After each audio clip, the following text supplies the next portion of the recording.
Welcome back to another episode of Pilgrim's Garage. Today what we're going to be doing a wheel bearing on a 2004 Oldsmobile Alero.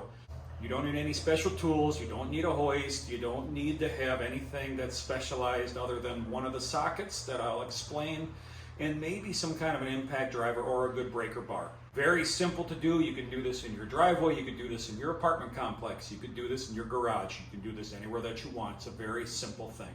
These are the tools that you're going to need.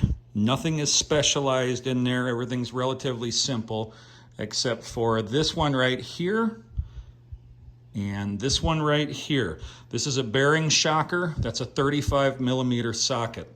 It's about the only two things that you probably won't have. Jack it up safely with a good jack.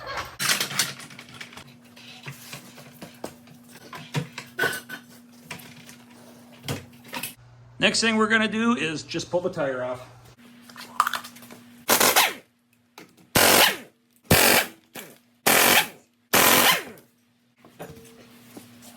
Next thing that we're going to do, compress the caliper.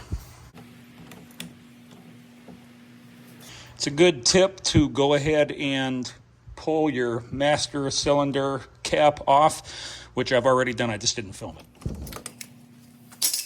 So the next thing that we're going to do is we're just going to pull the caliper bracket off. I'm just going to leave the whole thing together. That is this bolt right here and this bolt right here. They are both 13 millimeter.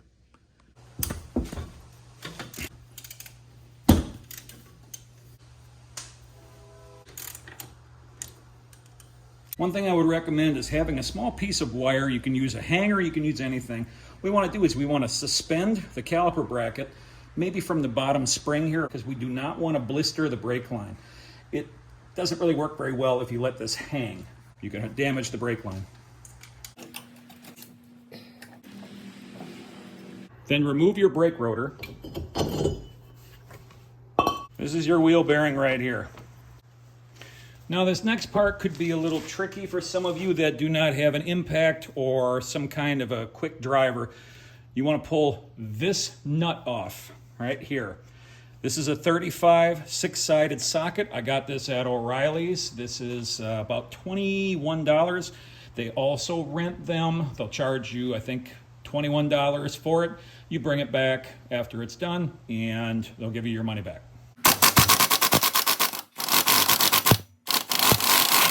Now we're just going to turn the wheel back and forth. There's 3 bolts on the back side of this bearing. Back in here, I'll show them to you here in a second, but I'm going to go ahead and turn the wheel to the right. So now what we're doing is we're looking at the back side of the wheel bearing. This particular car does not have ABS, so this is just a dummy plug. That one will get put back in to the new ABS sensor. Even though there's an ABS sensor and there's an exciter ring inside of there, this doesn't hook up to anything. This is one of the bolts right here that we have to pull out. When doing this one, I just used a small 8-inch extension. Makes it a little bit easier on the back side. I'll show you in a second.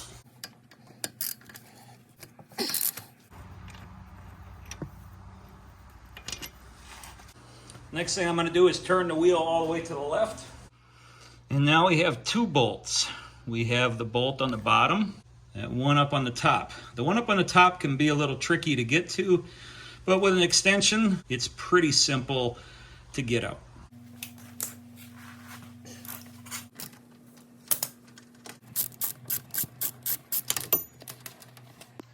Next thing that we want to do, we want to separate the wheel bearing from the axle shaft, CV axle, half shaft, whatever you want to call it. Pretty simple. We're not replacing that, so we don't want to mess it up. I'm just going to use my dead blow.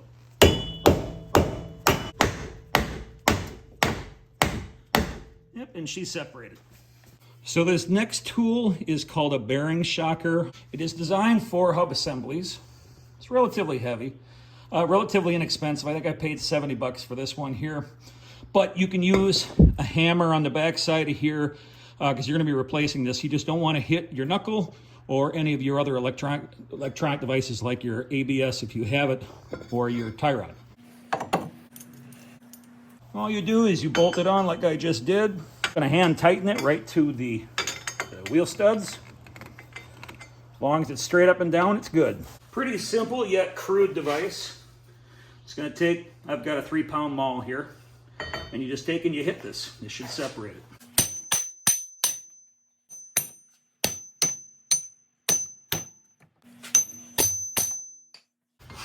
Sorry about that, I just gave the thing a little dead blow, a little hit. There's our old wheel bearing. Next thing you want to do is you want to remove this.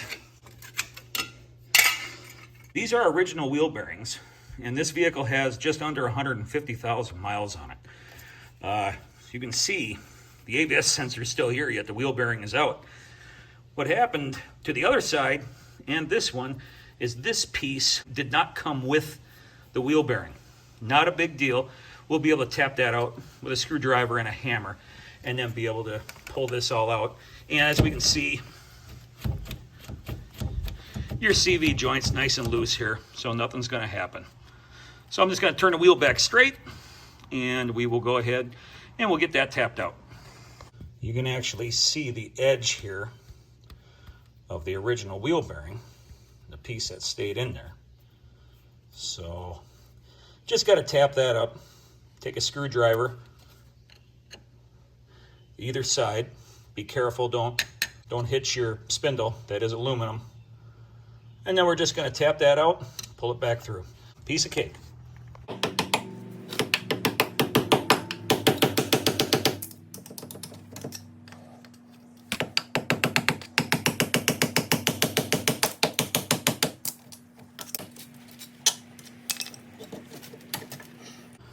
Take and push that through. All I'm doing is I'm just pushing back on the CV joint just a little bit, let that through. Presto, changeo. Now the next thing we want to do is we want to clean up the inside area, this surface. You have dissimilar metals with the wheel bearing and the aluminum housing, so you get a lot of corrosion. So I'm just going to take a wire wheel and clean that up.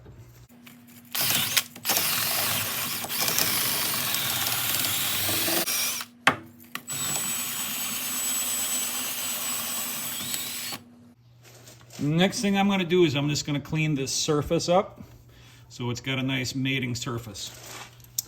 I'm just going to use my die grinder really quickly. You can do this with a wire brush too.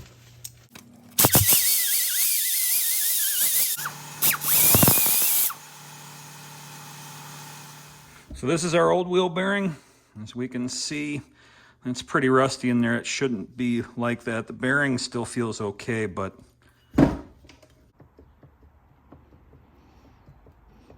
it's getting a whirring sound going down the road. So I decided to replace both of them. This part here went on to here like that. Not a big issue. Into the circular file it goes. This is our new wheel bearing right here. It does come with a new axle nut. That's the part number at O'Reilly's. This one was the $124.99 one. These are the better of the ones. Here's your ABS clip. If you have ABS equipped, this is what you're going to clip into your harness. I do not have this on my car. Pretty simple. I'm going to go ahead, I'm going to put a little anti-seize on here, and then we'll put it in. Let's get back to it. Something else that helps me do this, so I'm going to turn the wheel just about a quarter of the way in. Makes it a little easier to move around that axle. Next thing you want to do is put this piece on, and you're just going to rest it up. This is going to go behind the wheel bearing. At this point, you're going to want to take your ABS line, and you're going to want to feed it inside of here. What I like to do is the wheels turn just a little bit. I'm just going to go ahead and I'm going to push in on it. That wheel sensor is inside now, and we are good to go. Now you can start putting that wheel bearing in. You'll feel the teeth grab.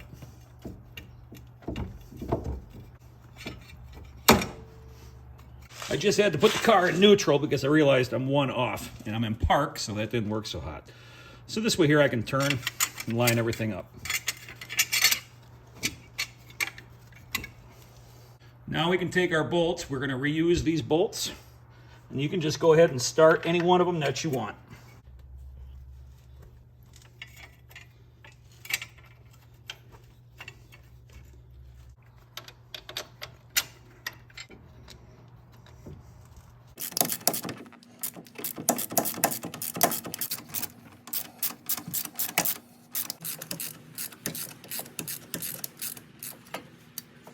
These 3 bolts should be torqued down to 65 foot-pounds. I'm just going to tighten them as tight as I can.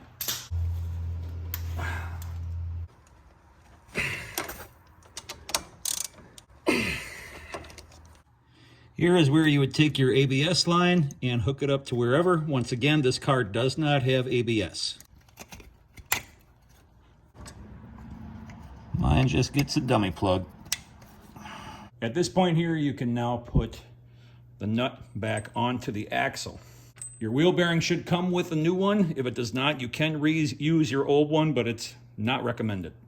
It says in the manufacturer's guide to use it at 173 or 175 foot-pounds. I don't remember. Basically, on a 150-pound wrench, I'm going to give her 1 Ooga Dooga and then a second Ooga Dooga at 150. Gave her 3 Ooga Doogas. This point here, you can put back on your rotor. If your hands get dirty, get some brake clean and clean that off. Make sure you don't got no grease on there. Next point, you can unwire your caliper and you can go ahead and put your caliper back on.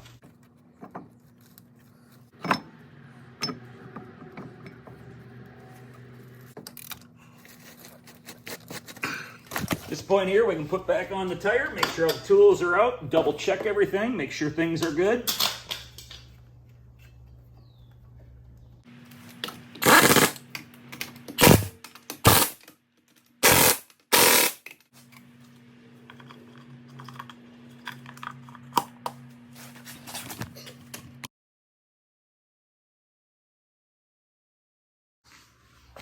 At this point, go ahead and put your master cylinder cap back on. All right, hood's down, everything's closed back up, everything's tightened. First thing you want to do, you can do it with the engine running, the engine not running. Hit the brakes a couple times because we compressed that caliper, so we're not going to have any brakes.